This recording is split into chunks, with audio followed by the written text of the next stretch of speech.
حکومت کی جانب سے بڑے صنعتی شعبوں پر سپر ٹیکس لگانے کے اعلان کے بعد اس ٹیکس کی نوعیت کے بارے میں ماہر ٹیکس امور نے کہا ہے کہ یہ خاص ٹیکس ہوتا ہے اور عمومی ٹیکس کے اوپر لگایا جاتا ہے۔ سپر ٹیکس لگ سکتا ہے، ٹیکس لگاتے ہوئے اس کا مقصد بیان نہیں کیا جاتا۔ اگر ٹیکس کا مقصد بیان کر دیا جائے تو وہ لیوی ہوتی ہے اور اس کی منظوری پارلیمان کے دونوں ایوانوں سے حاصل کی جاتی ہے۔ سپر ٹیکس کی وجہ بیان کرتے ہوئے شہباز شریف نے کہا کہ 10% سپر ٹیکس لگانے کا مقصد اس سے اکٹھے ہونے والے پیسے کو غربت کے خاتمے کے لیے استعمال کیا جائے گا۔ دوسری جانب وفاقی وزیر خزانہ نے کہا کہ سپر ٹیکس کے ذریعے گزشتہ 4 ریکارڈ بجٹ خساروں کو کم کیا جائے گا۔ سپر ٹیکس کے فیصلے کو صنعتی شعبے کے لیے تباہی قرار دیا جا رہا ہے۔ سپر ٹیکس کی زد میں آنے والے شعبوں کی کمپنیوں پر اضافی ٹیکس لگنے کی وجہ سے اسٹاک مارکیٹ جمعے کے روز کریش کر گئی، کیونکہ ان کمپنیوں میں سے 20 بڑی تعداد اسٹاک مارکیٹ پر لسٹڈ ہیں۔ صنعتی شعبے پر گیس، بجلی اور بلند شرح سود کی وجہ سے پہلے ہی بہت زیادہ بوجھ ہے، اور سپر ٹیکس اس شعبے کی ترقی کو متاثر کر کے ملک کے اقتصادی ترقی کو متاثر کرے گا۔ سپر ٹیکس کو کمپنیاں عوام تک منتقل کر سکتی ہیں، جس کی وجہ سے مہنگائی میں مزید اضافہ ہوگا۔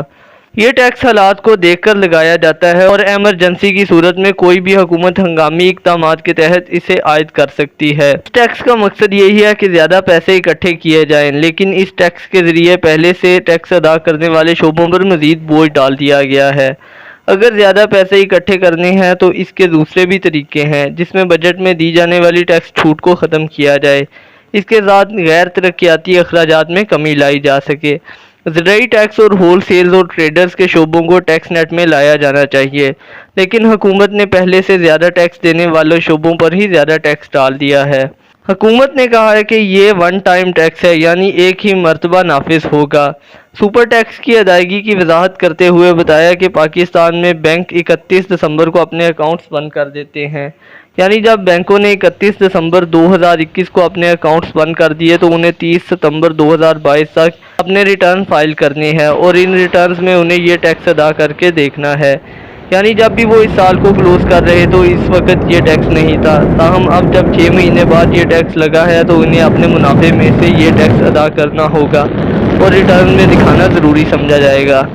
دوسری جانب کمپنیوں کے اکاؤنٹس مالی سال کے اختتام پر بند ہوتے ہیں، یعنی 30 جون 2022 کو کمپنیاں اپنے اکاؤنٹس بند کر دیں گی اور انہیں اپنے ریٹرنز 31 دسمبر 2021 تک جمع کروانے ہوں گے۔ انہیں یہ اضافی ٹیکس ادا کر کے ریٹرنز میں دکھانا ہوگا۔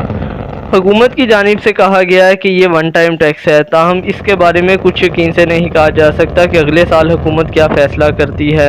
وزیر خزانہ کی جانب سے 10% کی شرح سے سپر ٹیکس 13 صنعتی شعبوں پر لگانے کا اعلان کیا گیا ہے۔ ان شعبوں میں cement, packing, aviation industry, textile, automobile, sugar, beverage, steel, تیل و گیس، فرٹیلائزر، سگریٹ، کیمیکل کے شعبے انڈسٹریاں شامل ہیں، جنہیں 10% کے حساب سے یہ ٹیکس ادا کرنا پڑے گا۔